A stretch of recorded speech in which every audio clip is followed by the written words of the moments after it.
Alléluia. On va lire ensemble le livre de l'Ésaïe, chapitre 28, verset 8. Alléluia. À partir du verset 8. Amen. Toutes les tables sont pleines de vomissements, d'ordures. Il n'y a plus de place.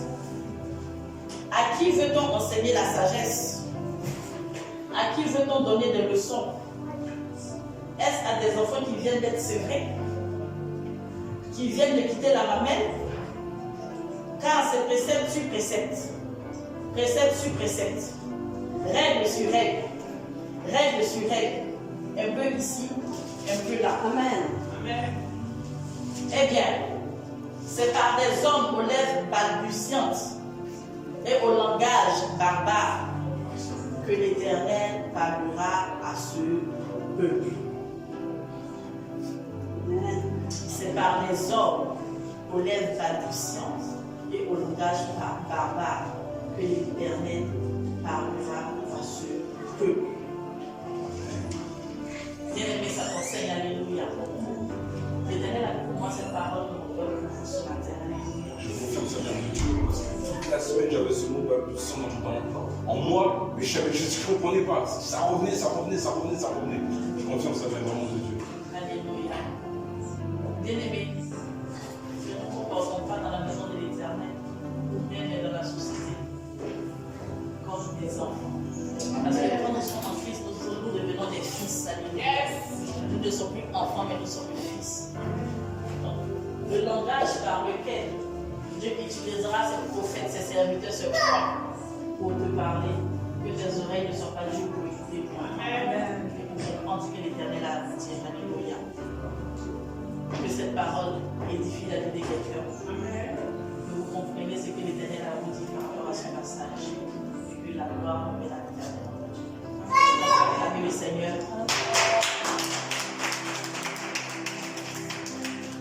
Bien-aimé, il est temps de quelque chose de spécial. Alléluia. Quelqu'un de spécial. Parce que dans la maison de Dieu, il y a de l'ordre. Amen. Dans la maison de Dieu, ce n'est pas le désordre. Alléluia. Alléluia. Dans la maison de Dieu, nous sommes ordonnés. Alléluia. Il est temps de quelque chose de spécial. Quelqu'un de spécial. D'une nourriture particulière. D'une nourriture qui va te faire du bien à l'âme. Une nourriture qui va te faire changer quelque chose dans ta vie. Une nourriture qui va t'apporter un plus. Ce n'est pas le garbage, ce n'est pas le couscous, ce n'est pas quoi. Non, c'est au-dessus de toutes ces nourritures-là. Alléluia. Alléluia. La Bible dit que nous ne vivons pas seulement d'eau et de pain. Alléluia. Mais nous vivons aussi de paroles qui viennent de la bouche des enfants. Alléluia. Donc ce matin, nous allons être nourris. Alléluia. On n'avait pas mangé comme ça, comme des broussards. Nous allons être nourris de la bonne nourriture. Alléluia. Est-ce qu'on peut acclamer le Seigneur?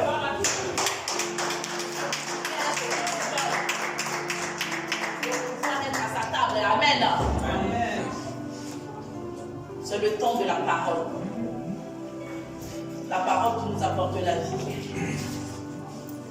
La parole qui nous donne redressement. La parole qui nous aiguise. La parole de Dieu qui nous fait du bien. Bien aimé pour cette parole, je voudrais rendre gloire à Dieu pour la vie de sa serviteur. La révérence de mon rose.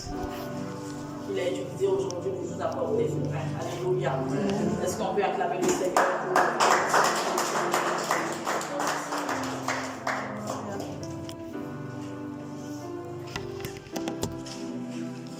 Béni soit le nom de l'Éternel. Alléluia. Amen. Ce passage que sa servante a lu tout à l'heure, vraiment, me va droit au cœur. Parce que quand le Seigneur me donnait à préparer cette série, je priais en disant, Père, dispose le cœur de ton peuple à l'entendement. Amen. Dispose le cœur de tes enfants, même les plus aguerris, à l'entendement. Parce que très souvent, on pense qu'on connaît déjà beaucoup de choses. On a l'impression qu'il y a des choses qui sont du jardin maternel et Non, qu'on veut des choses extraordinaires. Mais Dieu parle. Il a dit les lèvres balbuent. Alléluia. Amen.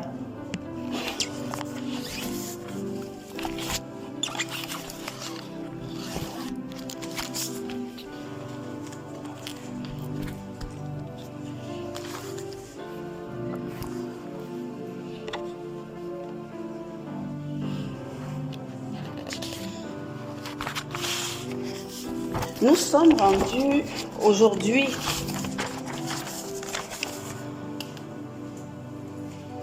à une saison de 2023. Pour ceux qui sont pour la première fois avec nous maintenant, nous essayons de marcher selon ce que nous recevons de l'Éternel pour être dans ses plans. Amen. Et depuis décembre, il nous a donné un canevas pour 2023. Et le Seigneur nous dit qu'il veut nous faire avancer à pas de géant. Amen. Que si nous bougeons, il va élargir nos pas. Et qu'il veut nous conduire dans ces boulevards d'alliance. Il veut nous faire comprendre que dans sa parole, il a des voies qu'il a déjà tracées. Et que si nous n'arrivons pas à saisir, à faire manifester, à apporter à l'existence ce qui n'existe pas, c'est simplement parce que nous ne connaissons pas le chemin. Nous n'avons pas les balises de ces voies, dont nous ne les pratiquons pas. En cette année 2023, il nous promet cela. Vraiment, et mon cœur est pleinement dans la joie. Parce que le mot manifester la gloire de Dieu ne sera plus qu'un mot dans nos bouches. Je suis persuadée que faisant ce parcours, ce n'est pas nous qui dirons, ce n'est pas moi qui dira, c'est ceux qui verront la manifestation qui diront waouh, amen. Alors moi je prends tout et je mange. Alléluia. Éternel Dieu de gloire, Papa, il nous a bénis et il nous a donné de commencer par le boulevard de la guérison. Saisir notre bien-être, comment il prévoit, comment il a établi que nous soyons bien. Alléluia. Dans tous les domaines. Ça va prendre plusieurs dimanches parce que c'est un processus. Mais je vous exhorte, mes frères et mes sœurs, à inviter même ceux autour de vous qui demandent tout le temps qu'on prie pour eux parce qu'ils sont malades, de se mobiliser pour écouter cette série et de saisir, alléluia, ceux derrière quoi ils courent depuis, sans manifestation. Amen. Amen. Gloire à Dieu. Je veux louer l'Éternel déjà. Hosanna, Hosanna, Hosanna. J'ai envie de lui crier vraiment ce cantique.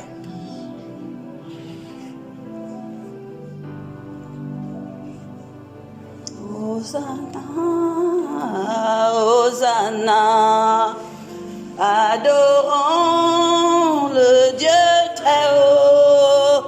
Hosanna, Hosanna,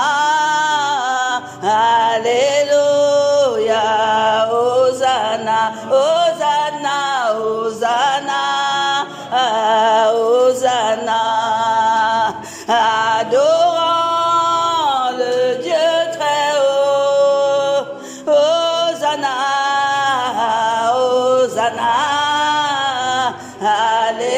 alléluia, Hosanna.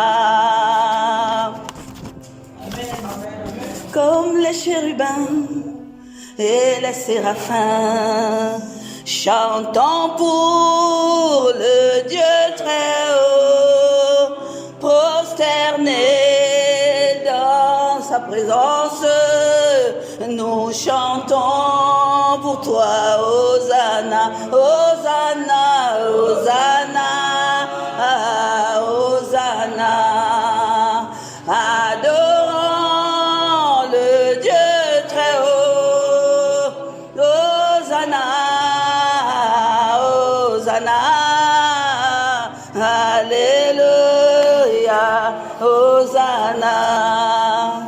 Comme les 24 vieillards autour de ton trône, portant les vases de nos prières, nous nous prosternons dans ta présence, disant Saint, Saint et saint. Oui, nous disons, Papa, que tu es digne de recevoir toute la louange, l'honneur et la gloire dans ta toute puissance. Hosanna, Hosanna, Hosanna, Hosanna. Chantons pour le Dieu très haut. Hosanna, Hosanna, Alléluia, Hosanna, Alléluia. Dieu de gloire, tu es haut, tu es très haut dans ta bonté, dans ton amour pour toutes choses, Papa. Merci pour ce temps, Papa Seigneur. Merci pour ton amour pour nous, ô Père éternel. Merci parce que nous ne refusons pas la sagesse. Merci, Père éternel, parce que nous voulons ton intelligence. Conduis-nous en toutes choses dans le nom de Jésus. Saint-Esprit de Dieu, le Paraclet, nous ne sommes rien sans toi. Des vases vides si toi-même tu ne le remplis pas. Des vases qui font du bruit pour rien si toi-même tu n'es pas au contrôle. Viens et prends contrôle de tout.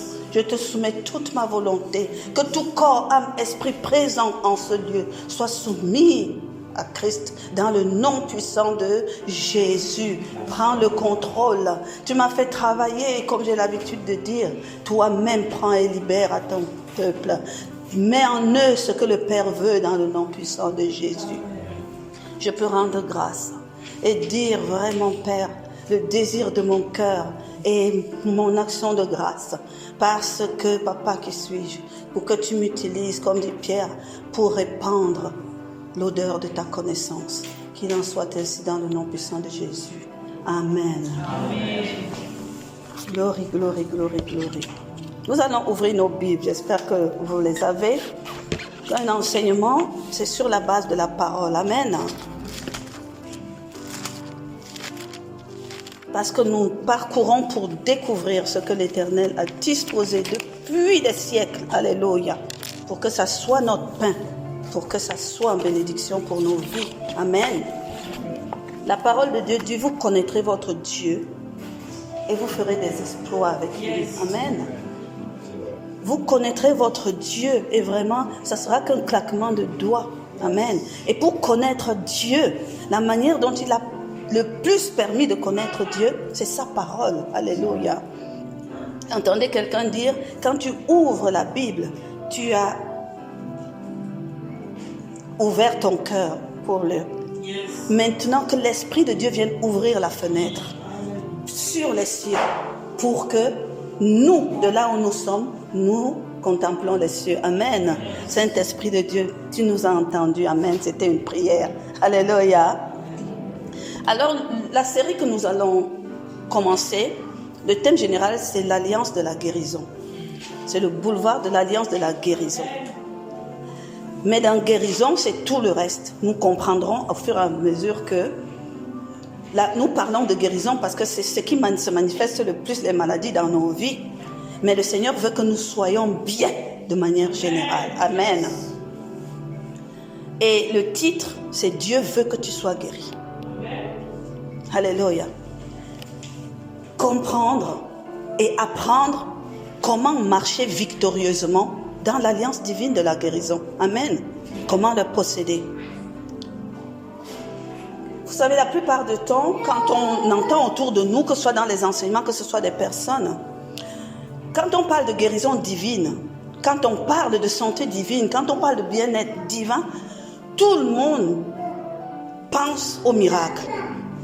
Beaucoup de gens pensent aux guérisons instantanées sous la puissance du Saint-Esprit.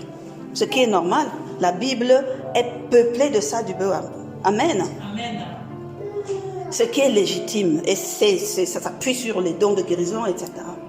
Il y a une autre façon, il y a un deuxième aspect. La guérison en manifestation progressive. Et c'est celle-là que beaucoup de gens ratent en fait. Parce que même quand on reçoit une guérison instantanée, on doit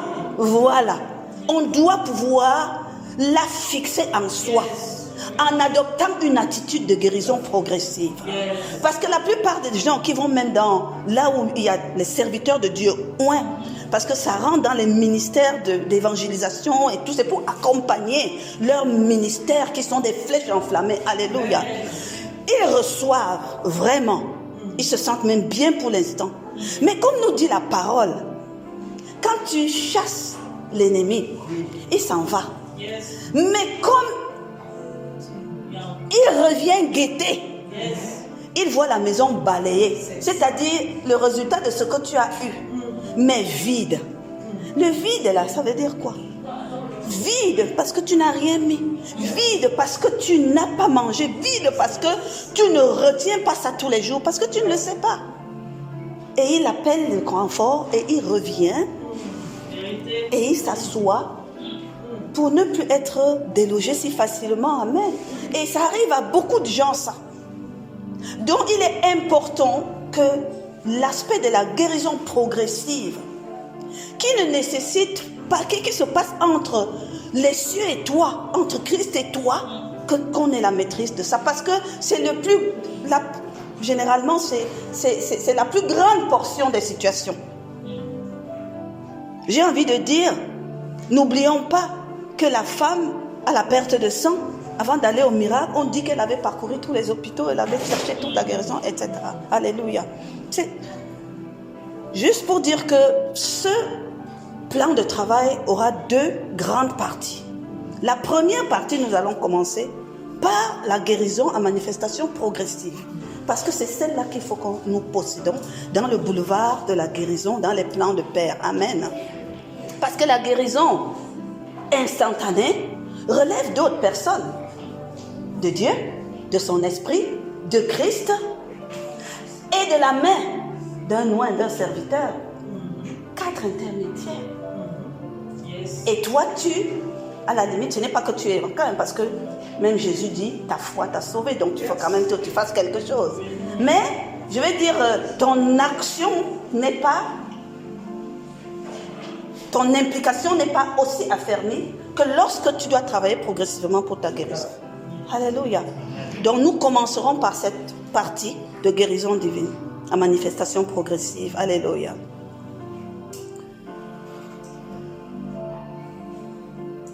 Nous allons procéder simplement. Comme nous cherchons les voies du Seigneur, vraiment nous allons évoluer progressivement dans sa parole. De Genèse, vraiment, jusqu'à Christ. Amen. Parce que je dis encore, c'est là où nous sommes rendus aujourd'hui. Jusqu'à Christ. Et voir ce que le Père nous dit. Amen, dans sa parole. Parce que tout ça, c'est important. Quand on a la connaissance, quand on sait d'où on vient, et on sait pourquoi on est là, on a l'intelligence ouverte. Amen. On peut saisir. J'ai toujours dit, même nos prières ne peuvent pas être bien ciblées ou enrichies si nous n'avons pas la connaissance de ce pourquoi nous prions. Amen. Quand tu es nourri de ça, même tes soupirs et tes balbutiements suffisent pour pouvoir, parce que tu as connecté avec l'Esprit. Amen. Donc nous allons faire ce parcours. Amen. Je vais brosser grossièrement le plan. Nous allons dans un premier plan étudier la volonté de Dieu pour sa créature. La volonté de Dieu pour l'homme. Qu'est-ce que l'homme a posé comme disposition? Voilà. Et nous comprendrons d'où viennent les maladies, pourquoi le corps de l'homme est malade. Et nous verrons ces dispositions successives que l'Éternel a prises pour résoudre la situation. Et nous arriverons donc dans la dispensation de la grâce. Et quand la dispensation de la grâce, avec notre Seigneur Jésus et ce qu'il a fait à la croix, nous apprendrons maintenant à rentrer en possession de cela. Amen. Amen. Nous étudierons les différentes balises, les sens interdits, alléluia, les axes prioritaires qu'il veut qu'on emprunte. Amen. Pour pouvoir asseoir cette guérison. Alléluia. Gloire à Dieu.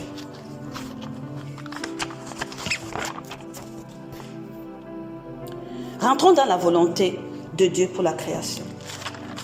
Tous ceux qui veulent ouvrir leur Bible dans le livre de Genèse, nous allons travailler sur les 3 premiers chapitres particulièrement. Dieu veut-il que tout le monde soit en parfaite santé? Que quelqu'un me réponde. Est-ce que Dieu veut que tout le monde soit en parfaite santé? Pourquoi je dis ça? Parce que mes frères et mes soeurs, nous sortons tous des églises, etc. Nous avons vu des personnes malades. Quand ils n'ont pas une guérison instantanée,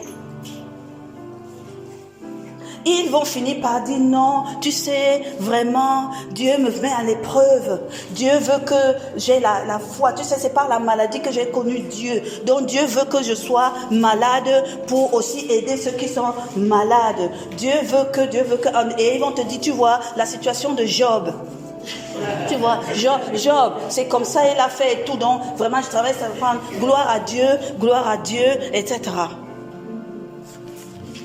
Parce qu'ils ignorent que Dieu veut qu'ils soient guéris. Dieu ne te veut pas comme ça. Amen. Donc, il faut déjà dérégler. Beaucoup parlent.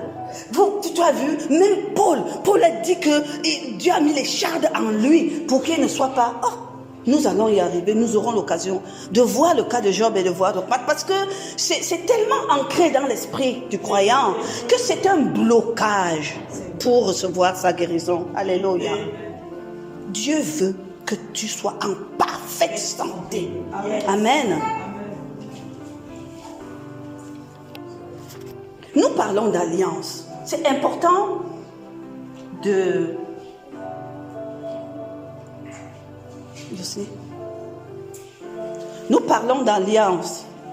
C'est important de noter une chose. Qu'est-ce qu'une alliance? Assurons-nous déjà que nous comprenons. Que nous comprenons. Assurons-nous déjà que nous comprenons le sens de l'alliance. Amen. Une alliance est une relation. Une alliance, c'est une union, un partenariat qui s'établit entre deux ou plusieurs personnes. Voilà. Sur la base d'un accord qu'ils ont passé, sur la base d'un engagement qu'ils ont pris, sur la base d'un pacte, d'un contrat qu'ils ont signé. Et le contrat, là, ils ont dit dedans tout ce qu'ils veulent. Amen. Et ensuite, ils établissent sous serment. Vraiment, ils scellent cela. Et ce serment à force de loi, ce serment à force d'autorité, dans le contexte de l'alliance. Amen. Il y a dedans les bonnes choses, ce qu'il faut faire, ce qu'il ne faut pas faire, comment se tenir, etc. Est-ce qu'on est d'accord? On scelle ça, on y dit je suis d'accord. Et tu es dans l'alliance. C'est un engagement entre deux personnes. Alléluia. Elle peut être écrite, elle peut être parlée. Du temps de nos parents, un topé la suffisait. Quand ils parlaient, ils discutaient, après ils se serraient la main, ça suffisait pour sceller leur alliance. Amen. Donc, mais c'est un accord entre eux. Amen. Mais il est impératif pour qu'une alliance fonctionne, que toutes les parties fassent ce qu'il faut faire. Alléluia. Sinon, on va violer l'alliance. On va sortir de l'alliance, on ne va pas respecter l'alliance. Amen. Donc c'est important que quand Dieu dit marchez dans mes boulevards d'alliance, sachant qu'on est partie prenante de cette alliance. Et si tu dis Père, je veux marcher dans l'alliance de la guérison avec toi, et que tu la connais, tu te dois de respecter. Tu te dois de persévérer, tu te dois de t'accrocher dedans. Tu te dois d'être fidèle à cette alliance. Alléluia. Pour ça, il faut déjà être conscient qu'une alliance existe. Pour ça, il faut déjà en connaître les termes. Parce que si tu as le contrat de location de ta maison, tu vis dedans et le bailleur est là. Un jour, il vient te dire, ah, non, même pas. Il vient te dire que, ah, une fenêtre est cassée, c'est 15 000 euros. Tu vas dire, hé, machin, il a dit, regarde, article tant du contrat. Amen, la vérité. Tu as signé le contrat, là, ta signature est en bas. Tu n'as pas lu, tu n'en as pas pris connaissance. C'est ce qui arrive aux enfants de Dieu. Vous avez un contrat, vous ne le lisez pas. Vous n'en prenez pas connaissance. Parce que quand c'est écrit dedans, qu'à un moment, les travaux vont être faits, c'est toi qui coupes pour le bailleur. Il est temps. On doit faire les travaux. Parce que c'est sa part d'engagement.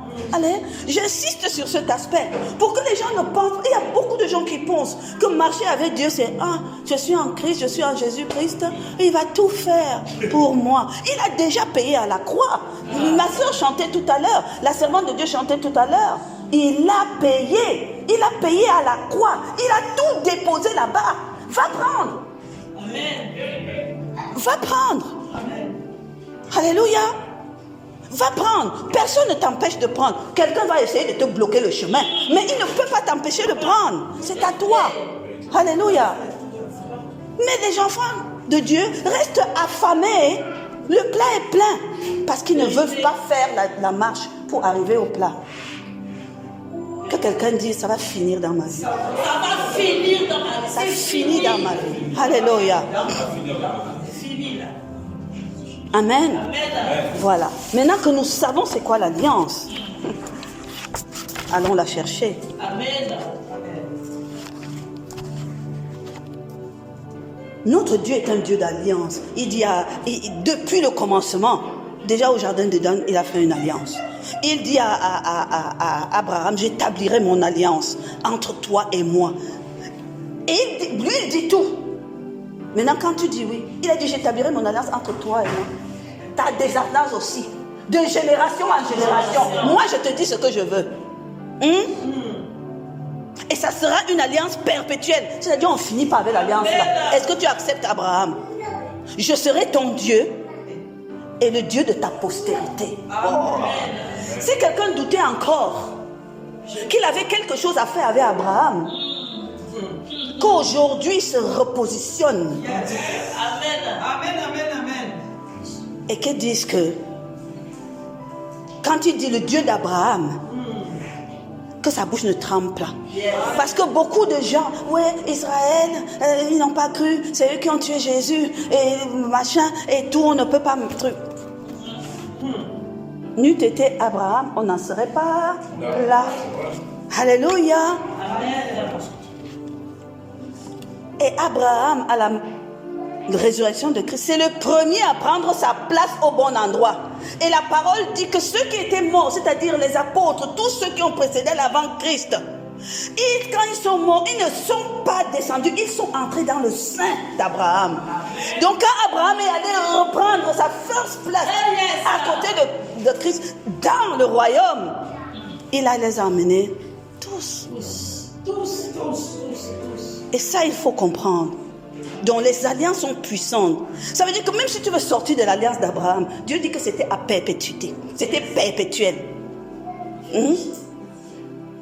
Amen. Ça dit, la croix de Christ n'a pas enlevé quelque chose.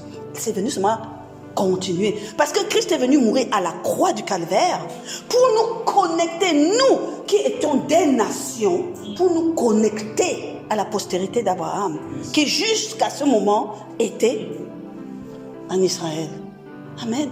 Il a dit à Israël, voilà le contenu de l'alliance, je ferai de toi un grand nom, etc. etc. Amen. Amen. Pour les familles, toutes les familles et pour les nations. Il n'y a personne sur cette terre que l'alliance d'Abraham n'épouse pas. Alléluia. Donc Jésus est venu nous connecter. Parce que je veux aussi vous dire, c'est pas directement dans mon message, ça me vient en esprit, c'est en fonction de l'héritage. L'héritage des choses de la terre. L'héritage des choses de la terre, c'est dans l'alliance d'Abraham. Yes. Le pécunier, ce que tu manges, la promotion, les choses de la terre, là, c'est dans Abraham. Jésus, c'est Paul qui nous explique. Jésus est venu ouvrir la porte, nous connecter à la postérité d'Abraham, afin que l'héritage du monde, c'est-à-dire sur cette terre, soit pour ceux qui passent en Christ aussi, et qui ne sont pas d'Israël. Amen. Avant qu'il y ajoute l'héritage que lui-même Christ est en train d'amener. Retenons ça. Alléluia.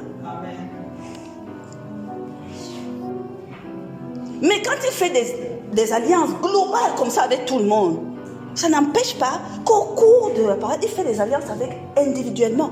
Il a fait son alliance avec Marie. C'était pour la naissance de Jésus. Il a fait son alliance avec Élisabeth. C'était pour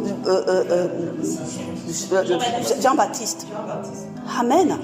Il a fait son alliance là avec Isaac, alors que Isaac était déjà dans l'alliance d'Abraham. Il a fait mon alliance avec toi au-delà de ce que j'ai fait avec tes pères.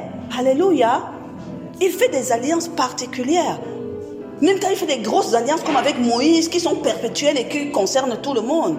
Tu as ton alliance avec l'Éternel. Tu as ton alliance particulière avec l'Éternel. Alléluia. Donc ça c'était pour vous expliquer qu'il y a des contenus dans 2 Samuel 23, 5. Prenez les versets, mes frères et sœurs, quand vous le lirez, vous allez comprendre. Samuel dit, n'en est-il pas ainsi de ma maison devant Dieu, puisque il a fait avec moi une alliance éternelle, en tout point bien réglé et offrant pleine sécurité. Alléluia. 2 Samuel 23, c'est ça? 2 Samuel 23 au verset 5. Amen. Préparez vos bibles parce que vous allez prendre beaucoup de versets. Oui, on est à l'école. Amen.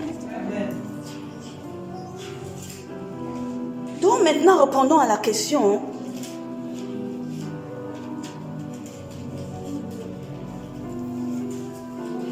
Dieu veut-il que nous soyons tous en pleine santé? Je dis oui. Commençons à examiner ces alliances. La première alliance que nous allons examiner concernant l'homme, c'est l'alliance au jardin d'Éden avec sa création. Parce que la création en elle-même est une alliance. Alléluia. Il l'a créée pour un homme. La parole de Dieu depuis Genèse 1, quand nous lisons, nous voyons que Dieu a dit, il a fait, c'est venu, ça s'est manifesté. Il a regardé, il a dit, c'est bon. Genèse, que nous prenons, Genèse, que ce soit Genèse 1, dans son verset 10, dans son verset 12, dans son verset 18, dans son verset 21, dans son verset 25, il crée, il regarde, c'est bon. Donc il a créé d'abord tout ce qu'il fallait pour le bien-être de l'homme, tout ce qu'il fallait pour manifester, et il a dit que c'était bon. Au verset 26, l'Éternel dit, faisons l'homme à notre image et selon notre ressemblance, pour qu'il domine les poissons des mers, les oiseaux du ciel, le bétail sur toute la terre et sur tous les reptiles qui rampent sur terre. Voilà le désir de Dieu, qu'il domine. Et Dieu dit, faisons-le à notre image et à notre ressemblance. Aucune créature à ce moment n'avait ça. On est d'accord?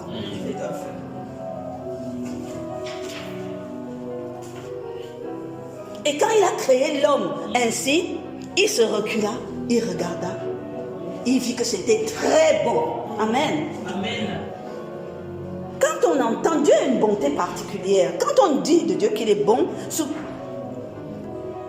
dans Marc 10, au chapitre 18, quelqu'un dit à Jésus qu'il est bon, bon maître. Et Jésus lui dit, pourquoi m'appelles-tu bon? Jésus, pourquoi m'appelles-tu bon? Il n'y a de bon que Dieu seul. Est-ce que ça vous parle? Amen.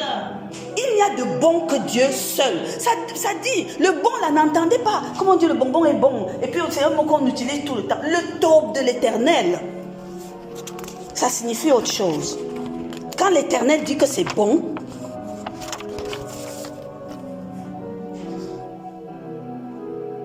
c'est que c'est pur. C'est pur. C'est bien. C'est beau. Ça fait plaisir. C'est agréable. C'est excellent. C'est favorable. Ça veut dire ça met en faveur. C'est approuvé. C'est-à-dire Dieu a mis son sceau. C'est déclaré juste. Mes frères et sœurs, il faut entendre ça. Ça procure du bien-être, le bonheur, la joie et la tranquillité. Quand Dieu a fait l'homme, il a regardé, il a dit ça, c'est très beau.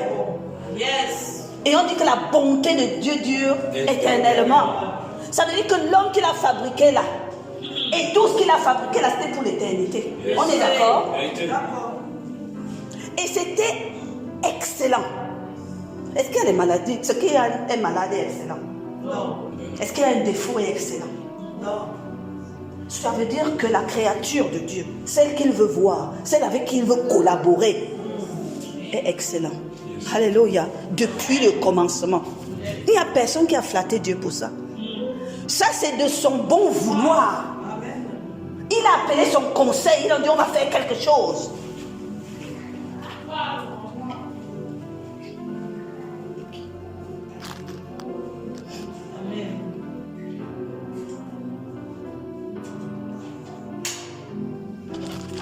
Amen. Et c'est c'est quand il a fini tout ça, c'était sa part. Il a fini tout ça.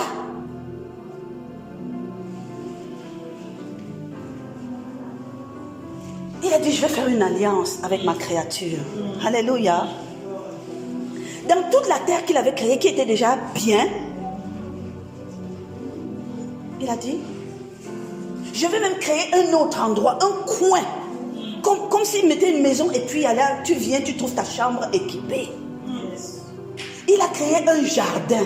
Il a tout mis dans le jardin de manière parfaite. Il y a mis 2 arbres. L'arbre de vie et un arbre de connaissance du mal et du bien. N'empêche, il a fait tout cela. Il a même mis toute la fortune. Qu'est-ce que tu peux imaginer dans la vie? Tout ça, c'était au jardin d'Éden. Et c'est là qu'il voulait que sa créature vive et là où ils devaient se rencontrer. La parole de Dieu dit dans Genèse 2, 25, l'Éternel prit l'homme et le plaça dans le jardin d'Éden. Et là, il lui a donné une autorité. Il a dit, tu vois tout ça, je te mets là pour que tu la cultives. C'est-à-dire, fais-la grandir. Fais-la s'étendre sur tout le reste. Voilà le modèle. Vas-y, tu as la grâce pour ça. C'était la responsabilité qu'il lui donnait. Et ensuite, il a dit, pour la garder. Prends l'autorité sur ça. Nous, là, on est au ciel. Nous, là, on va souvent venir se promener chez toi aussi un peu. N'est-ce pas? On va venir, tu vas nous accepter, non? Parce que tout ça, tu as l'autorité sur ça. Alléluia. Gardez-la. Tu en es le gardien. Tu as l'autorité ici. Parce que quand on met quelqu'un gardien, quelqu'un vient pour le désordre, il le laisse. Non. Il a le droit, la force et tout pour pouvoir le dégager de là. C'est l'autorité de l'homme que Dieu a donné, avait donné. Je préfère dire ça comme ça parce que ça se gâte sur la terre. Mais comme une alliance, c'est quand même des clauses. Même si ma part prend 15 pages et ta part ne prend que 2 lignes, c'est quand même un engagement. Dieu qui est bon a fait pour lui jusqu'à c'est fini. Il t'a même donné l'autorité. Et qu'est-ce que nous lisons au verset? Qu'est-ce que nous lisons au verset dans Genèse 2, 16? L'Éternel Dieu donna cet ordre à l'homme. L'Éternel Dieu donna cet ordre à l'homme. L'ordre est donné. Tu pourras manger de tous les arbres du jardin, mais tu ne mangeras pas de l'arbre de la connaissance du bien et du mal. Et ça ne s'arrête pas là. Parce que si c'était arrêté là, on aurait dit que non, mais c'est parce que Adam ne savait pas ce qui allait arriver. Il ne cache rien, tout est détaillé. Car le jour où tu en mangeras, tu mourras. Amen. Tu mourras. Mais nous savons tous, ceux qui lisent la Bible, que Adam et Ève n'ont pas respecté cette loi. Mais allons voir de quoi il s'agit vraiment. Il n'y avait que 2 instructions pour l'homme dans l'alliance. Si l'homme avait tenu, aujourd'hui, nous vivrons ce que l'Éternel est en train de nous amener, ce qu'on nous promet dans Apocalypse pour la fin. Parce que c'était éternel. Yes.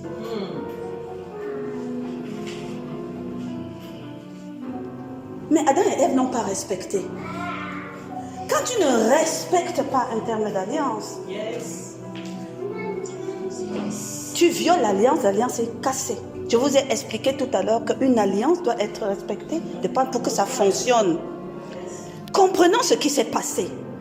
Dans Genèse 3, je vous explique. Parce que vous allez comprendre le processus, le mécanisme du péché.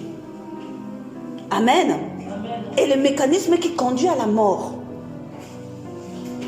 Le serpent étant le plus rusé de tous les animaux des champs que l'Éternel avait fait, il dit à la femme. Satan est venu rentrer à la femme, dans la femme.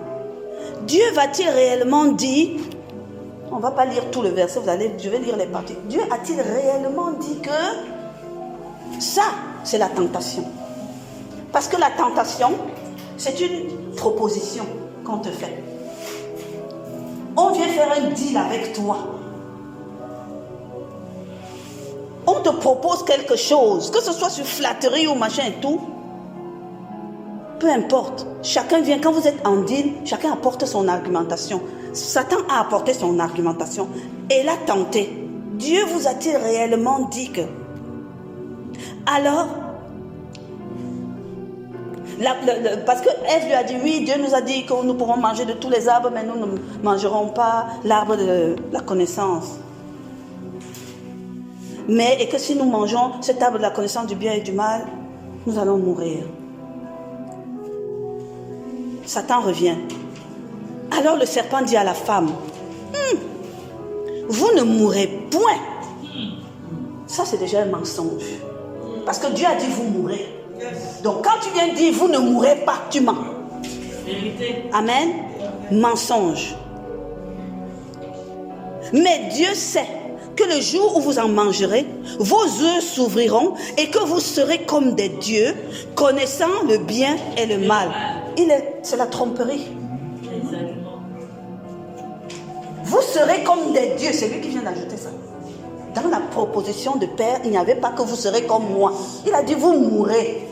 Vos yeux s'ouvriront, vous aurez la conscience du bien et du mal, et vous mourrez. Satan vient lui dire que non, c'est parce qu'il sait que vous serez comme des dieux. Mais avant que nous ne continuions, ce qui me semble bizarre, c'est que la parole de Dieu dans les psaumes, David nous dit, et dans sa prière, il remercie en disant, nous, tu nous as fait de peu inférieur à toi, de peu. Et il vient de dire, vous serez comme des dieux. Et le Dieu là, un petit dé. Donc en fait, il vient les flatter avec quelque chose de moins. C'est de la duperie. Amen. Il les a dupés parce qu'il a fait miroiter, on va dire, à Ève, quelque chose que tu avais déjà. Et mes frères et mes sœurs, Satan joue beaucoup avec nous avec ça. Il nous fait croire que nous devons commander des choses que nous avons déjà. Il a fait ça avec Jésus-Christ. Il a dit, ça m'appartient. Si tu m'adores, je vais te donner. Mais c'est à moi. Tu vas me donner quoi? Amen. Donc il faut comprendre ça. Satan, lui, ne change pas. Il ment depuis le premier jour. Et la femme, là ça commence. La femme vit. Comme on lui a dit tout ça, elle entre dans une convoitise. Ça commence à germer dans son plat. La femme vit que l'arbre était bon à manger et agréable à la vue, et qu'il était précieux pour ouvrir l'intelligence. Et comme on lui a dit qu'elle serait comme des dieux, elle commence à se projeter. Et mon mari et moi, Ma couronne. il faut même que ici, là, c'est petit. Il faut qu'on aille seulement s'asseoir là-bas, là, et où ils sont. Pourquoi nous, on est au jardin? Nous, si on sera en haut, hein, il faut qu'on mange. Parce que c'est ça qu'ils ne veulent pas.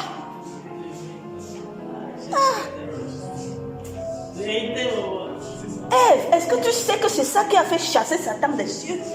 Parce qu'il a convoité la place du Père. Mais quand la convoitise se passait comme ça, alléluia. Et la parole dit, elle prit de ce fruit et en mangea. Et elle donna à son mari. J'ai cherché 4 versions, c'était prévu, qui étaient auprès d'elle. Parce que beaucoup pensent que ouais, elle va se laisser tenter, oui, elle est machin, etc. Et que Adam était dans le jardin en train de travailler, de cultiver. Il était là. Il était présent. Il était auprès d'elle. Alléluia. Et il en mangea. À partir de ce moment, la désobéissance est un péché. Le péché s'est installé.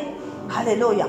Avec cette désobéissance, il y a violation d'alliance ou pas? Il y a violation d'alliance. Alléluia.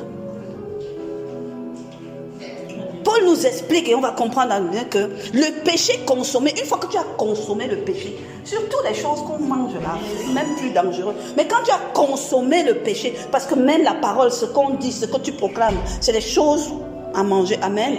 Quand tu consommes le péché en toi, Paul nous explique que ça produit la corruption et la mort. Vérité. Amen.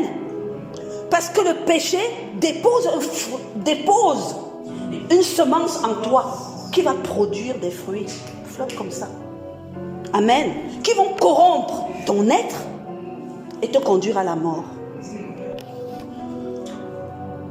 Dans Jacques 1, 13, 15, il nous explique que personne, lorsqu'il est tenté, ne dise que Dieu, c'est Dieu qui me tente. Notez ça. Dieu ne tente pas. Quelles que soient les circonstances que tu traverses, Dieu n'est pas dans la tentation. Dieu ne te piège pas. Dieu ne veut pas que tu trébuches et tombes. Non. Quelle que soit la raison pour laquelle. Amen. Dieu veut que tu l'aimes, oui. Mais ne pense pas qu'il va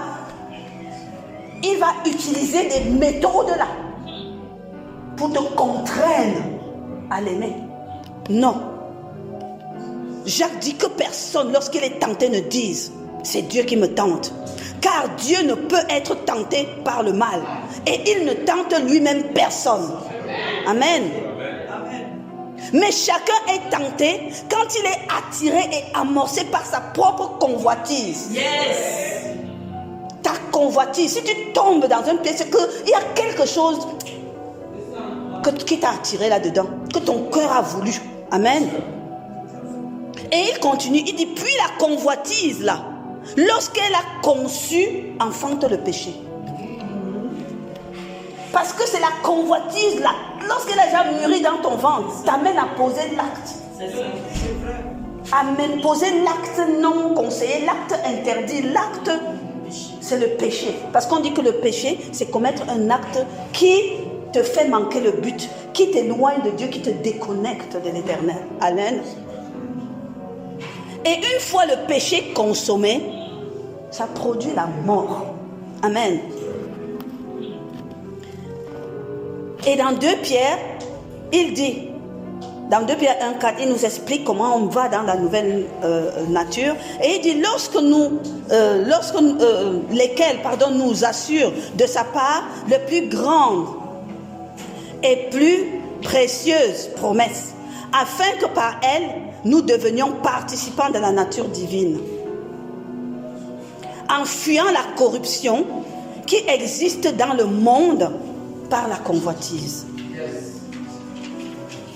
Ici, Pierre introduit le terme corruption, qui vient à cause de la convoitise et qui produit à la mort. Donc le processus du péché et de la mort, c'est la tentation. Après la tentation, la convoitise.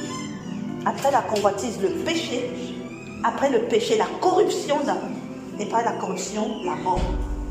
Mais beaucoup de gens disent, la mort, la mort. De quelle mort il s'agit? Beaucoup pensent simplement que non, il s'agit d'une mort spirituelle. Vous voyez, parce que Adam et Ève ne sont pas morts physiquement. Tout de suite, on a vu, Adam a vécu 930 ans, etc. Moi, je dis oui et non. Cette mort-là, elle est à la fois physique et spirituelle.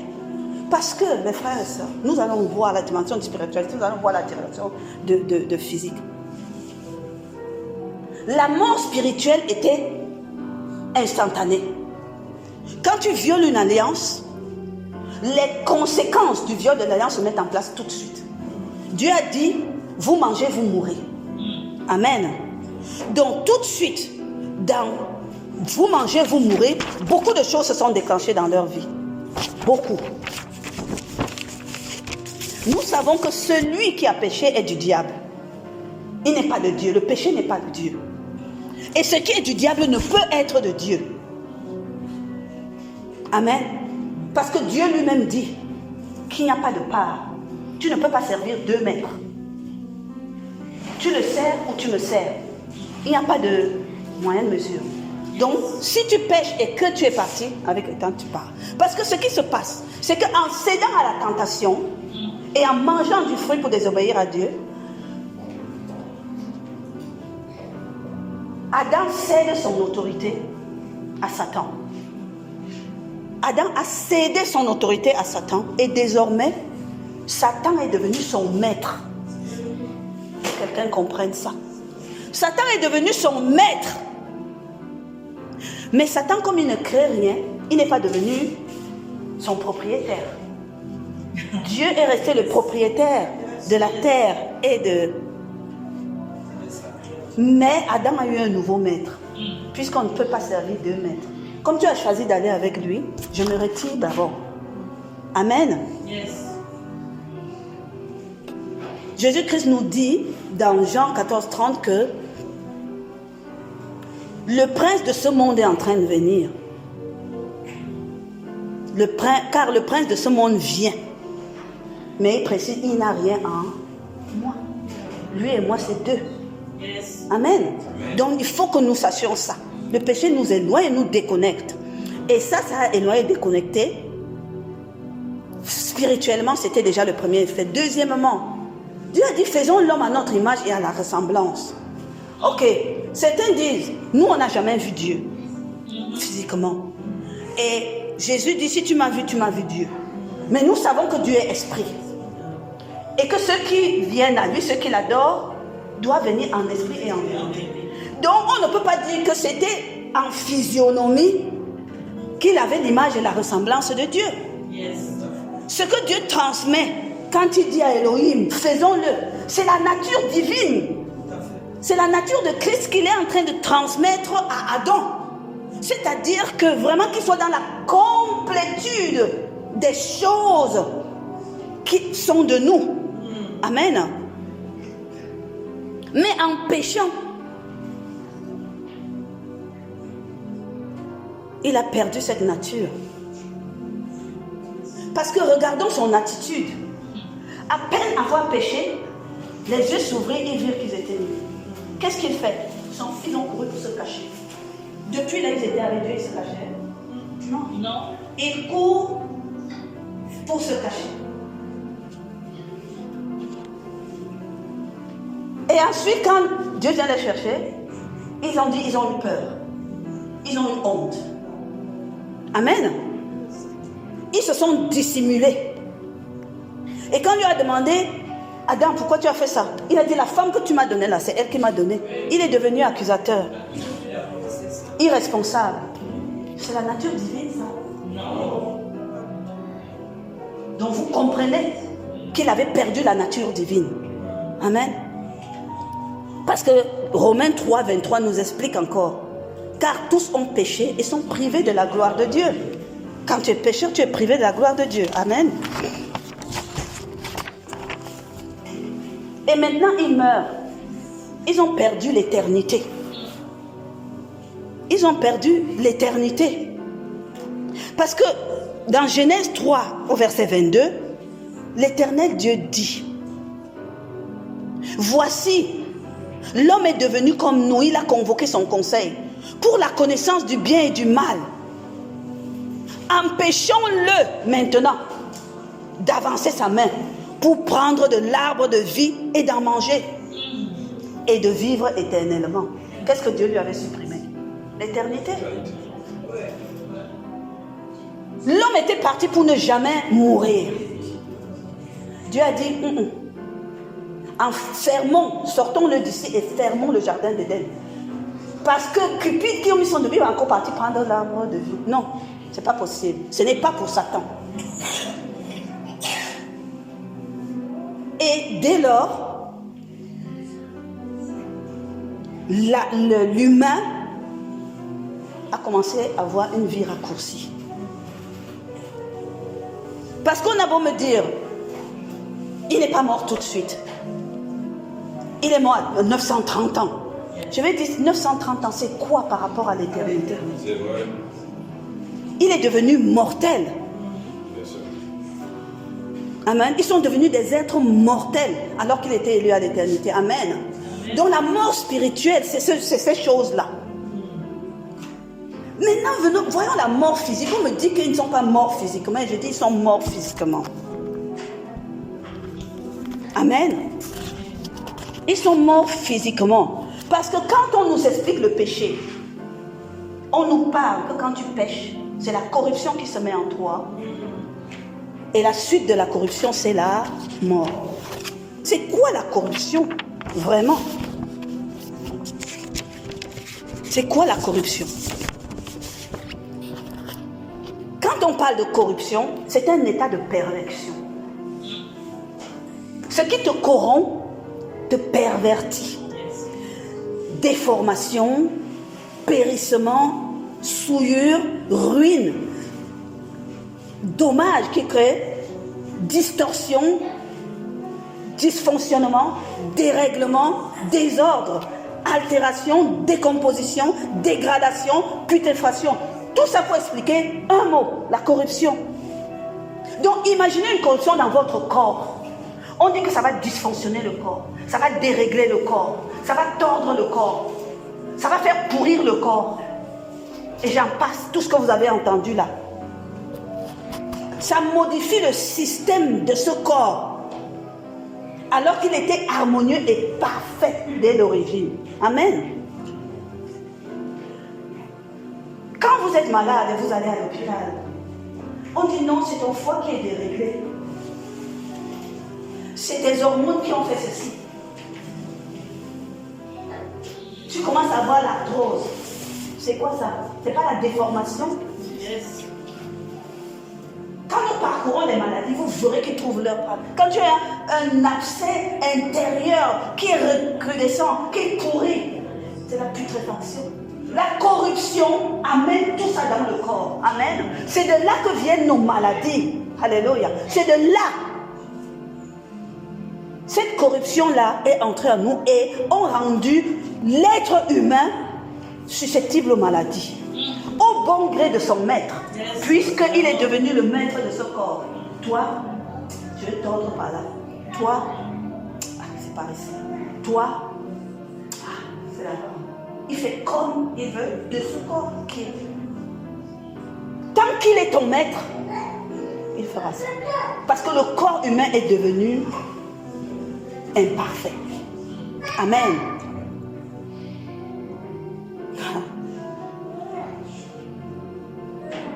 Il y a des répercussions aussi dans la parole de Dieu. Ce péché-là aussi a entraîné deux choses. Nous savons qu'il y a eu des répercussions. Tout le monde dit non, c'est parce que nous sommes maudits. Dieu a maudit l'homme et la femme. Moi j'ai lu 6 versions. Je n'ai pas vu qu'il a maudit l'homme et la femme. J'ai lu qu'il a maudit le serpent. Il a dit, serpent, je te maudis. Parmi tous les animaux, tu feras ceci, ceci. Amen. Femme, je n'ai pas vu maudire l'homme. Il dit, j'augmenterai tes souffrances et tes douleurs quand tu enfanteras. Hein? Adam, comme tu as fait ça. Adam, comme tu as fait ça. Pour Adam, j'aime lire. Parce qu'on dit non, il a été maudit à la sueur de son front, etc. À l'homme, il dit, le sol sera maudit. Oui. Pas Adam. Le sol sera maudit. Parce que nous sommes encore la propriété de l'Éternel. Il ne maudit pas sa propriété. Parce que la malédiction et les malmaux ne sont pas de sa nature. Est-ce que quelqu'un comprend ça? Yes. Ne sont pas de sa nature. Il a maudit le sol. Je maudirai le sol à cause de toi. Et c'est à force de peine. Là, ce sont des, moi j'allais dire, ce sont des punitions, ce sont des corrections même. J'ai dit que on avait une alliance, tu l'as violée. Donc la grâce qui avait dans ça, tu la perds, c'est automatique. Dieu ne revient même pas là-dessus. C'était convenu comme ça. Parce que Dieu est juste et droit. Amen.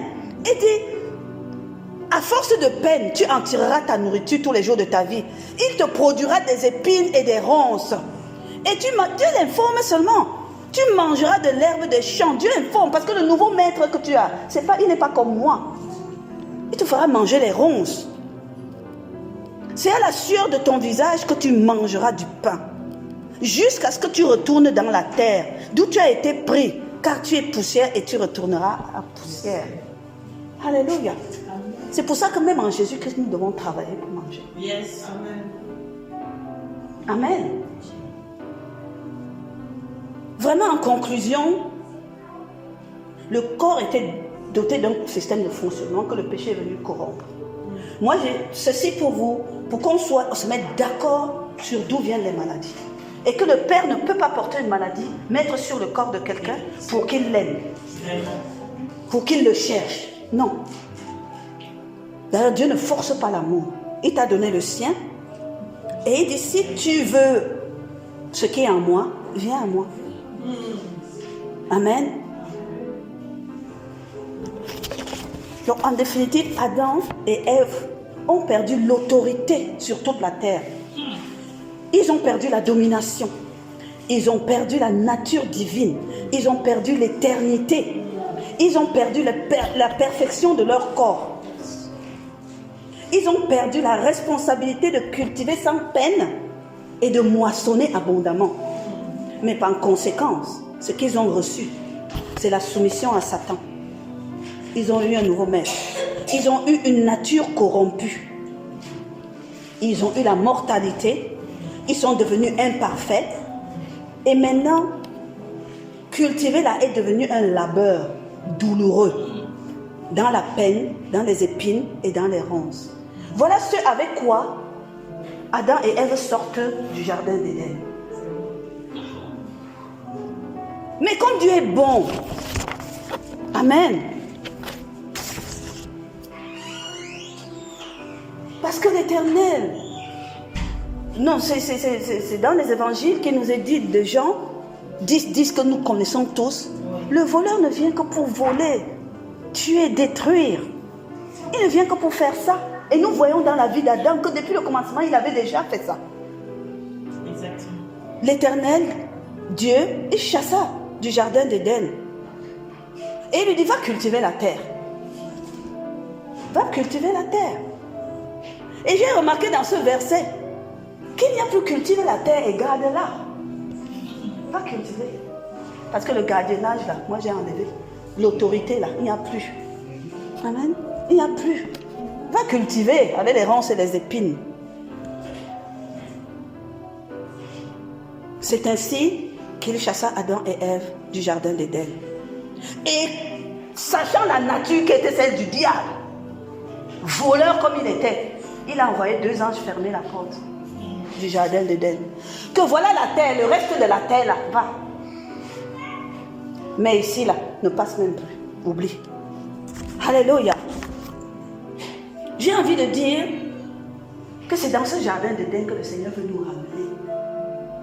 Dans la parole de Dieu, ne pensons pas que le royaume de Dieu, là, le royaume des cieux que nous appelons tous, est au ciel.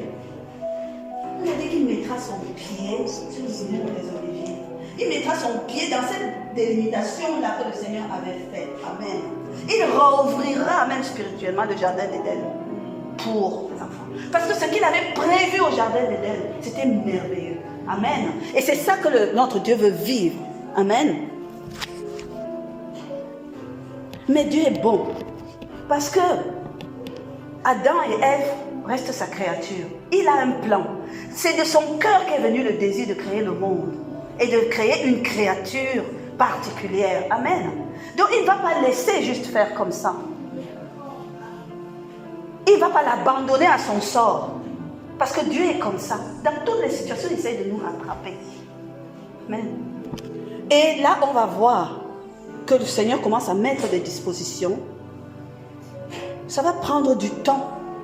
Des dispositions pour que l'homme retourne à son état de grâce, de perfection. Amen. Pour aller au désert, c'était trop chaud encore. Et nous voyons dans la parole de Dieu que il a revêtu Adam et Ève des vêtements de peau. Parce que Adam et Ève avaient fui, s'étaient cachés, ont attrapé quelques feuilles de figuier, mettre ça ensemble comme ça, et juste cacher leur nudité. Ça laissait tout l'autre corps. Ça, c'est l'agression qu'ils avaient. Le Seigneur a regardé ça et a dit, je vais les faire sortir comme ça. Même demain, là, la mort, là, ça va finir là une fois. La parole de Dieu n'insiste pas dessus, mais il dit, il les a revêtus de vêtements de peau. Mais quand nous lisons la Bible et que nous la parcourons, nous comprenons le sens du vêtement de peau. C'est la peau de quoi? Il n'a pas dépaissé Adam et Ève. Donc, il pouvait prendre qu'un animal, on est d'accord. Donc, c'est une peau de bête. Donc, un animal a été tué dans le jardin d'Éden. Son sang a été versé et la peau encore ensanglantée a permis de revêtir Adam et Ève. Pas d'une ceinture seulement, mais d'une tunique, des habits. Quand nous voyons comment le Père habille le sens spirituel des vêtements de la tunique, il parle de justice. Alléluia. Donc ils sortent même là et l'Éternel les couvre quand même un peu sur sa vie. Les rende encore justes pour que lui puisse encore mettre le regard sur eux. Il les habille de vêtements afin que le sang atténue la virulence de Satan sur leur vie. Amen. Donc c'est un acte de préservation. Je préserve ma créature. Mais ils subiront les effets de la corruption et de la mort. Ils vont la subir. Donc quand nous avançons, ils sont sortis comme ça, quand nous avançons, la première histoire qui suit, c'est la descendance d'Adam et Ève. L'histoire de Caïn et l'histoire d'Abel. Au jardin d'Éden, il y avait une seule voie, la voie de la vie, avec l'arbre de la vie. Mais une fois dehors, il y a deux voies désormais. Parce que vous avez la connaissance du bien et du mal. Il y a deux chemins. Parce que désormais, quand Dieu met son chemin, Satan vient mettre le sien. Et il te dit, il y a deux voies. Mais moi, je te dis, choisis le chemin de la vie. Et l'histoire de Caïn et Abel, c'est de ça qu'il veut nous parler. Que dans toute votre descendance, là, il y aura de deux natures. Ceux qui suivent le mal et ceux qui suivent le bien. Amen. Et ça va plus loin. Parce que le sang d'Abel est versé. Et la parole, je vais vous donner ce verset parce que c'est important.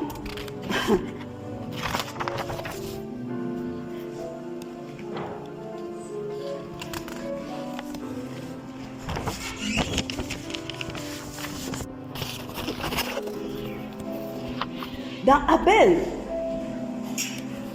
et Caïn, il est dit, dans Genèse 4, à son verset 10, et Dieu dit en parlant à Caïn, qu'as-tu fait?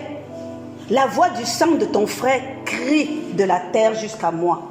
Voilà le sang d'Abel qui a crié. Le sang de l'innocence a crié jusqu'au Père. Caïn a répondu comme il a répondu. Et Hébreu nous dit, dans Hébreu 12, 24, l'auteur de Hébreu nous dit, vous vous êtes approchés de Jésus, le médiateur d'une alliance nouvelle et de son sang répandu qui parle encore mieux que celui d'Abel. Qu'est-ce que ça signifie? Que le sang d'Abel parlait. Yes. Amen. Que déjà là au début, le sang d'Abel parlait. Le sang du bien parle. Amen. Le sang d'Abel parlait. Et 2 Samuel 20, dans son verset 18, dit une chose. Il dit, autrefois, on répétait même ce dicton. Demandez conseil dans Abel et l'affaire sera réglée. Dans d'autres versets, c'est-à-dire, demandez au nom d'Abel, en fait. C'est-à-dire, il exhortait pour que les gens priaient au nom d'Abel. Ça veut dire qu'Abel même déjà augurait notre Seigneur Jésus. Abel augurait déjà cela. Parce que Dieu est tellement bon qu'il offre des possibilités de rattrapage. Amen. Le sang d'Abel était déjà là. Et comme il a fait ça dans le jardin, Adam et Ève, si vous voulez être préservés, instruisez votre descendance de faire cela. Amen. Pour être préservés. Mais nous allons constater une chose dans la parole de Dieu. C'est que Abraham a vécu 930 ans. Et en dehors de Mathusalem, qui a vécu 30 ans de plus que lui, tous les autres, ça commençait à diminuer. Donc quand quelqu'un est arrivé à 187 ans là, alors que Abraham était, c'est la corruption qui faisait son travail. La corruption était en œuvre. Alléluia.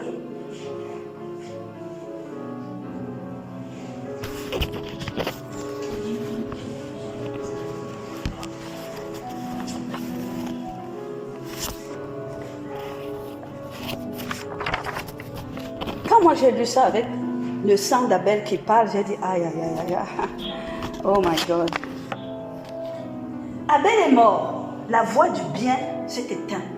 Et la parole de Dieu dit, Adam et Ève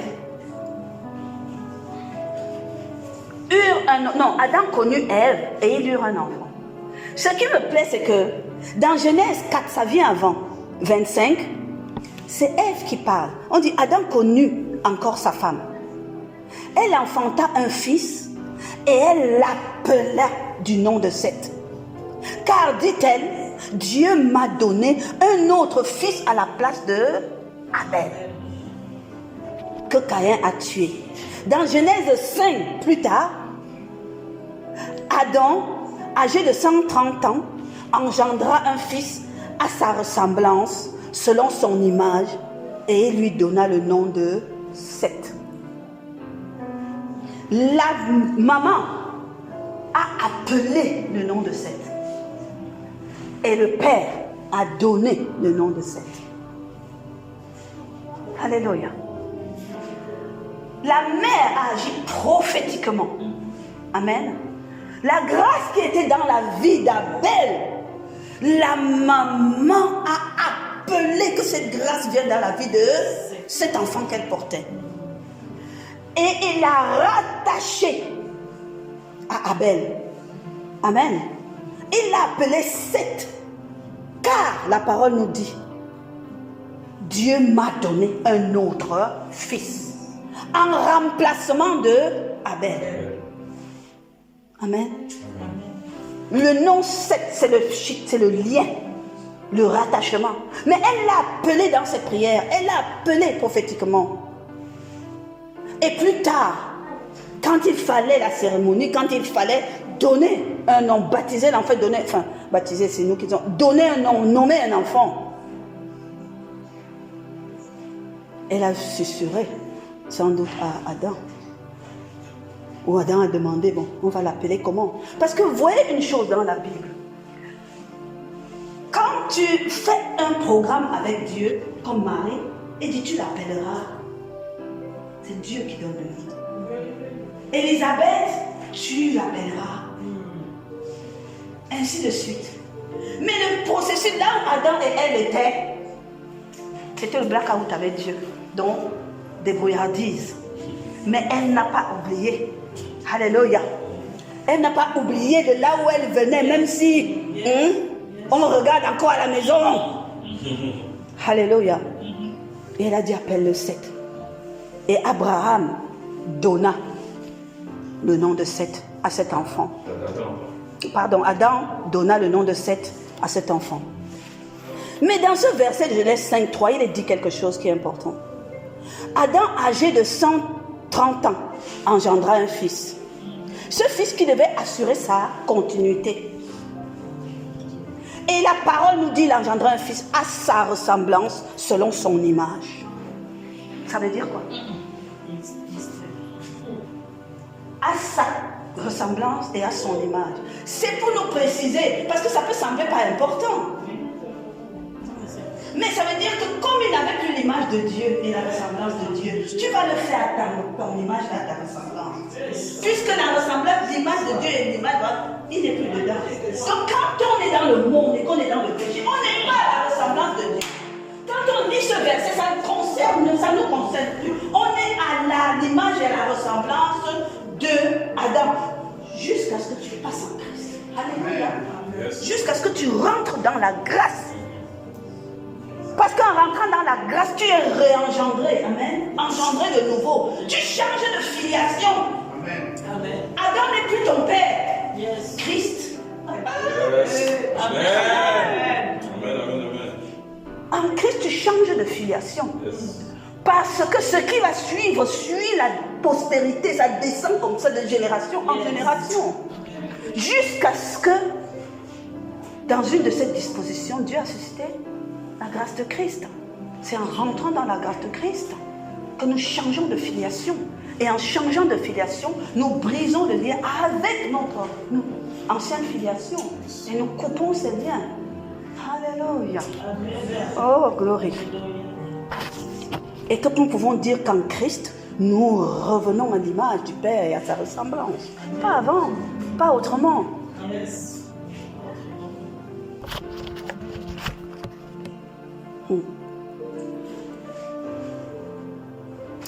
J'aime ce verset pour clôturer la sortie d'Adam du désert, du jardin. C'est Paul, aux Romains, quand il explique aux Romains, vraiment il nous enseigne quelque chose. Romains 5, de 12 à 14. C'est pourquoi, comme par un seul homme, le péché est entré dans le monde, et par le péché, la mort, et qu'ainsi la mort s'est répandue sur tous les hommes, parce que tous ont péché. Le péché originel, parce que quand on dit péché, au jour d'aujourd'hui, les gens voient, oh, j'ai menti, j'ai commis ceci, j'ai fait comme ça. Ça, ce sont les péchés des petites façons qui s'agrippent au gros. C'est ça. Le péché dont on parle, c'est la mère du péché qui enfante tous les autres. Yes. Yes. C'est le péché originel. Yes. Quand on dit tous ont péché, c'est parce que nous portons en nous cette semence de la corruption qui se transmet de génération en génération. Avec son lot de corruption, c'est cette nature à l'image et à la ressemblance d'Adam que nous transportons ainsi. Alléluia. Yes. Tous ont péché. Et tous sont pécheurs. Yes. Car jusqu'à la loi, c'est-à-dire jusqu'à Moïse, le péché était dans le monde. Or, le péché n'est pas imputé quand il n'y a pas de loi. Ça veut dire que le péché est dans le monde. Mais de Adam là, jusqu'à la loi de Moïse, c'était le job. C'est comme tu veux. Il n'y a pas de loi. Donc, Dieu vous regarde. Tu ne tombes même pas sous le coup de péché. Mais la corruption là te bouffe. Tu vis, tu fais comme tu veux, tu vis ta vie comme tu veux. Amen. Et ça te consume. Amen. Il n'y a pas de loi. Il n'y avait pas de loi. Mais la mort, elle, nous dit, Romains, régna depuis Adam jusqu'à Moïse. La mort a régné depuis Adam jusqu'à Moïse. Alléluia. Même sur ceux qui ne péchèrent pas, selon la ressemblance et la transgression d'Adam, qui est la figure de celui qui devait venir. Même quand tu es bon, plus bon que le bonbon, tu es pieux, tu es vertueux, le péché n'a pas la vie. Amen. Et c'est pour ça que je dis aux gens qui ne sont pas en Christ, courez et donnez votre vie à Jésus. Parce que là, la position là où vous êtes là, même si tu as l'impression de dire que non, moi je fais les bonnes choses, je fais les bonnes œuvres, j'ai le bon cœur, j'ai le machin là. La corruption et le péché d'Adam courent dans ta vie. Amen.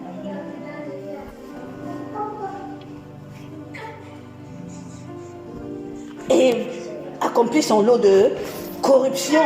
Amen.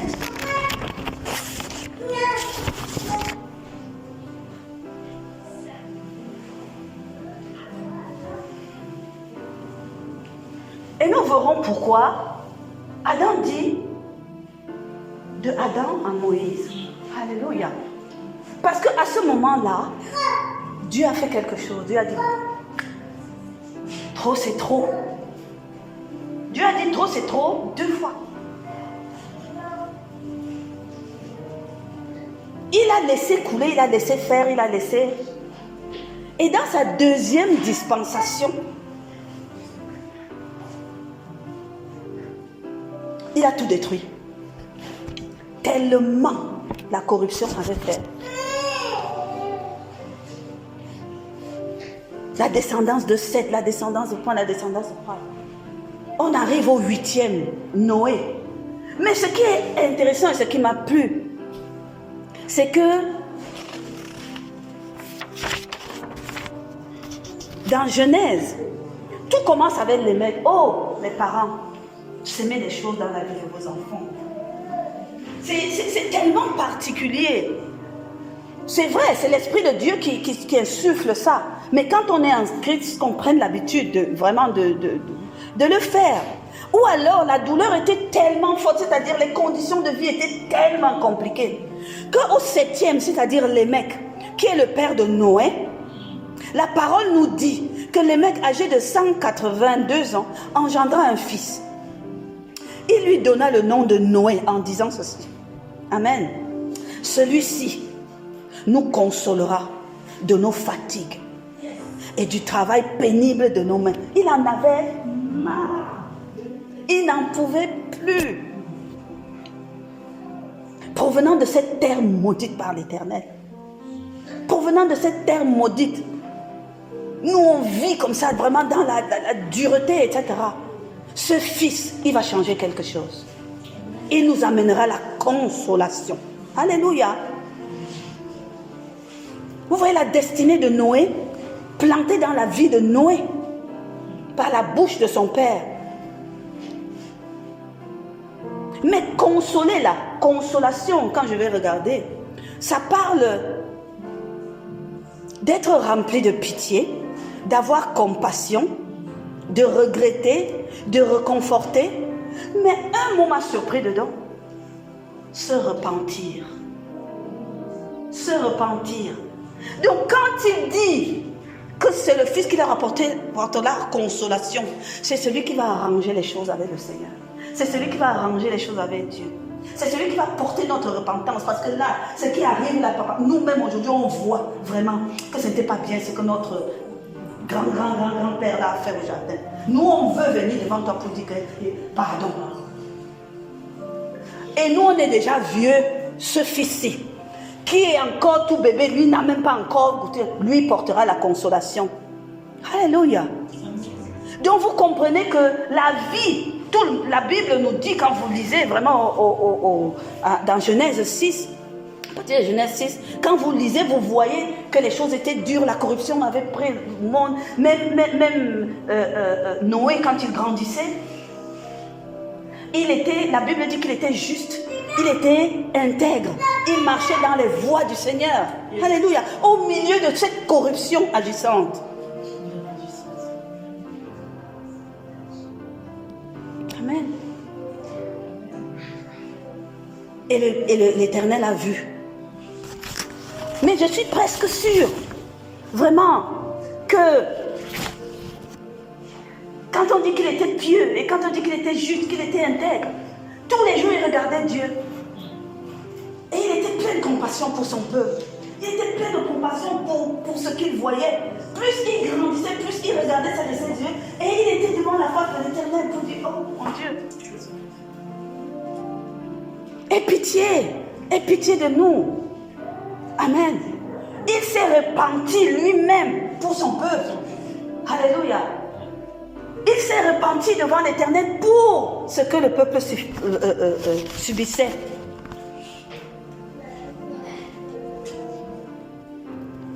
Et l'Éternel a vu. Et la parole dit qu'au milieu de tout ce brouhaha, il vit un homme. Il vit un homme. Et il a commencé à se rapprocher de Noé. Et il a dit, Noé, vraiment, la corruption de ce monde-là est arrivée là. La méchanceté et la violence qu'il y a dans ces hommes, ça n'a plus de niveau.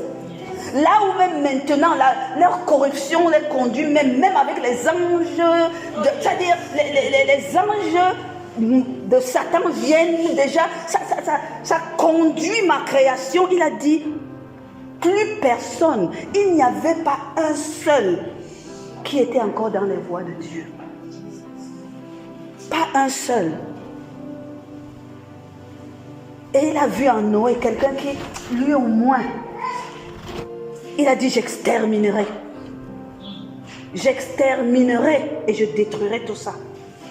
Parce qu'il contamine ma terre. Alléluia. Dieu regarda la terre et voici, elle était corrompue. Car toute chair avait corrompu sa voix sur la terre. Alors Dieu dit à Noé, la fin de toute chair est arrêtée par devers moi. Car ils ont rempli la terre de violence. Voici, je vais détruire la terre. Alléluia. J'exterminerai. C'est une alliance de conservation qu'il passe avec Noé. On dit de Noé qu'il est le 8e de la descendance. Et nous savons que dans le 8, c'est le nouveau départ. On repart de nouveau. Parce qu'il a regardé, il a dit, ces gens-ci, je ne peux pas garder mon esprit en eux. Mon esprit, vous savez qu'il a soufflé. Amen. Il a soufflé dans l'homme et dans l'homme, la femme et les animaux. Dans la parole. Il a dit, je ne peux plus garder mon esprit, ne peut plus durer en eux. Parce qu'il avait enlevé sa gloire. Mais il nous avait même au moins laissé l'esprit. Il dit que même ça, regarde ce qu'ils font avec. Ça ne peut plus durer. Je vais ôter mon esprit. Je vais les dessiner. Et c'est ainsi qu'avec le déluge, bon, il a demandé à Adam de se bâtir une arche. Une arche pour conserver sa vie. Parce que si Noé n'avait pas bâti l'arche, et que le déluge était tombé, amen, même lui il serait passé. Il a dit, tu te conserves. Et Noé a obéi et a fait exactement ce que l'Éternel a dit. Il lui a dit ferme parce que demain ça commence. Amen. Conservation. Il conservait un échantillonnage de ce qu'il a créé. Mais quand il a demandé de mettre les animaux et tout ça, il a demandé de mettre que les échantillons de ce qu'il allait détruire.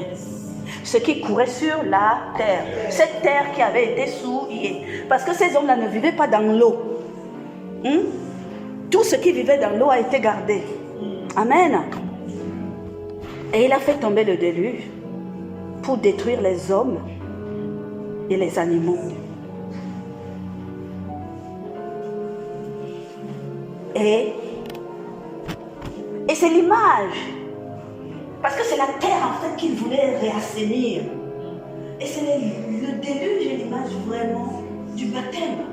De l'eau de purification, de l'eau de lavage, de l'eau de nettoyage. Alléluia.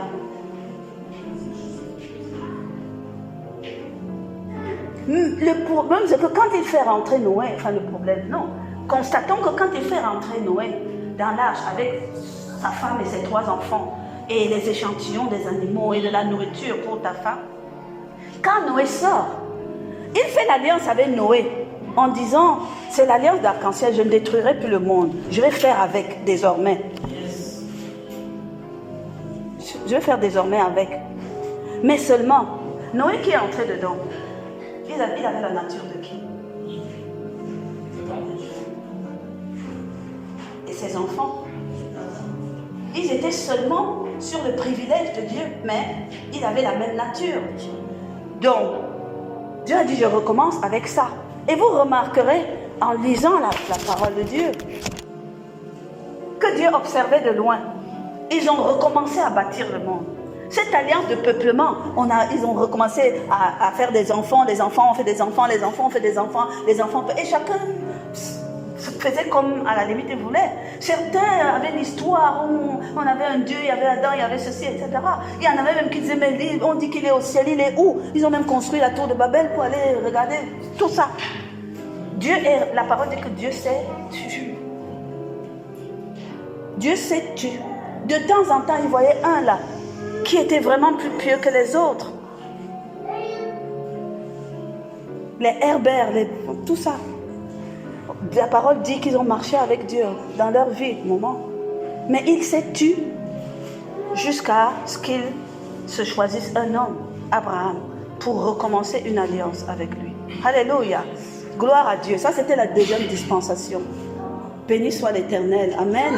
Nous allons poursuivre dimanche prochain avec des autres dispensations.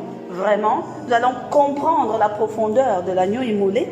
Nous allons comprendre l'impact que ça a sur notre guérison, sur notre bien-être. Et bien sûr, nous allons rentrer dans la grâce de Christ. Alléluia. Nous allons comprendre la différence qu'il y a entre Christ et l'agneau immolé du désert. Alléluia. Et ce que ça nous apporte de plus. Et les dimanches suivants, nous allons, en étant dans la grâce, nous allons rentrer dans comment posséder notre guérison. Comment nous battre pour ça. Amen. Comment nous détacher des choses qui nous empêchent de rentrer, comme l'incrédulité et autres. Alléluia. Gloire à Dieu. Béni soit l'Éternel, papa. Merci, merci, papa. Merci pour ce que tu nous enseignes. Merci parce que cette parole, quand elle rentre en nous, alléluia, oh, Rabacha, elle se fait chair. C'est-à-dire, elle entre dans nos cellules, alléluia. Ta parole pouvait nous dire que tes préceptes, alléluia, sont une lampe. Et l'enseignement que nous recevons, c'est une lumière. Et tes avertissements aussi, pour que nous nous corrigions, nous ouvrent un chemin pour la vie. Amen. Papa, nous te disons merci. Vraiment, ma prière, c'est que l'enregistrement de ce message sera disponible, sera mis sur les sites, sera mis en ligne, sera mis dans le groupe. Papa, pour que tes enfants réécoutent, Père éternel, relisent tes passages dans la parole de Dieu. Seigneur, pour s'en saisir, pour le posséder au nom puissant de Jésus. Et que vraiment la grâce, la bonté et l'amour que tu as pour nous, Papa, parce que tu veux que nous soyons guéris, parce que tu veux que nous vivions dans la plénitude du bien-être, oh là là, prenne vie dans nos vies, au nom puissant de Jésus. Amen. Amen. Gloire à Dieu.